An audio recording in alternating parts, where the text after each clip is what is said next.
येत्या 22 तारखेला राहुल गांधींचा पुण्यामध्ये छात्रों गुंज हा कार्यक्रम पार पडणार आहे आणि त्याची तयारी जी आहे ती सध्या पुण्यातल्या या मैदानामध्ये सुरू असल्याचं आपल्याला पाहायला मिळते। आणि त्याचाच आढावा घेण्यासाठी या ठिकाणी आपल्यासोबत दीप्तीताई चौधरी आहेत। ताई, तुम्ही या ठिकाणी आलात, आढावा घेताय, कशा पद्धतीची तयारी सुरू आहे? अतिशय उत्तम रीतीने ही तयारी सुरू आहे। अतिशय उत्साह आहे सर्व लोकांमध्ये आणि आम्ही राहुलजी साधारण या गेटने येतील, आम्ही पत्रकार कुठे बसतील अशा प्रकारचं सर्व नियोजन आम्ही केलेलं आहे।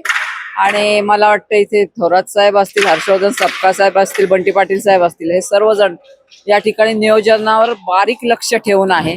आणि प्रत्येक छोट्यातला छोटा कार्यकर्ता हा माझ्या घरचं लग्न आहे असं समजून यामध्ये राबतोय। आणि आम्हाला खूप आनंद आहे की राहुलजी या ठिकाणी येत आहेत, बरेच वर्षांनी येत आहेत आणि त्यामुळे आम्ही सर्वजण त्यांची खूप वाट पाहतोय। साधारणतः किती तरुणी किंवा विद्यार्थिनी जे आहेत ते या कार्यक्रमासाठी येतील असं वाटतं आणि काय आसन क्षमता किती आहे? आसन क्षमता एक 30 ते 40 हजाराची असावी आणि हजारो म्हणजे पूर्ण भरून बाहेर तरुणी उभ्या असतील, कारण आत्ताच आमचा रजिस्ट्रेशनचा आकडा फुल झालेला आहे आणि अजूनही रजिस्ट्रेशन संपत नाहीयेत। आणि विशेष म्हणजे मुलं म्हणजे तरुण सुद्धा या ठिकाणी रजिस्ट्रेशन करतायत, कारण आम्ही खूप वेळा जाहीर करून सुद्धा तरुणांनी सुद्धा या ठिकाणी रजिस्ट्रेशन केलेलं आहे।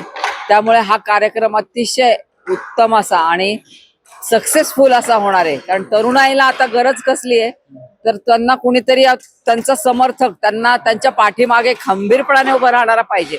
आणि राहुलजी कुणाला भाऊ वाटतायत, कुणाला वडिलांसारखे वाटतायत, कुणाला मुलासारखे वाटतायत, असं प्रत्येकाला काहीतरी त्यांच्याविषयी आत्मीयता आहे आणि त्यांना बाकी काहीही या कार्यक्रमाच्या माध्यमातून राजकारण करायचं नाहीये, कुठल्याही पक्षाचं नाहीये, या ठिकाणी कुठल्याही पक्षाचा झेंडा नसणार आहे, पक्षाच्या घोषणा नसणार आहे, फक्त आणि फक्त तरुणींशी संवाद। कारण आम्ही सुद्धा कुणीही या ठिकाणी स्टेजवर नसणार आहे, फक्त तरुणींशी संवाद हाच या ठिकाणचा मूळ अजेंडा आहे। अतिशय सूक्ष्म नियोजन जे आहे ते या ठिकाणी पार पडताना दिसून येते। कार्यक्रमाची एकंदरीत रूपरेषा कशा पद्धतीची असणार आहे त्याबद्दल काय सांगाल?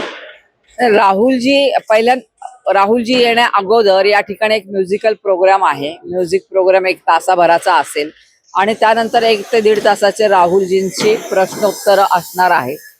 राहुलजींना तरुणी प्रश्न विचारतील आणि त्याची ते उत्तर देतील, अशा प्रकारचं नियोजन या ठिकाणी असणार आहे।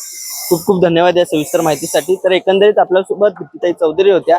उद्याच्या कार्यक्रमासंदर्भात कशा पद्धतीचं नियोजन असणार आहे या सगळ्या बाबी आपण त्यांच्याकडनं जाणून घेतल्यात। विश्वजित भालेराव, बखर लाईव्ह, पुणे।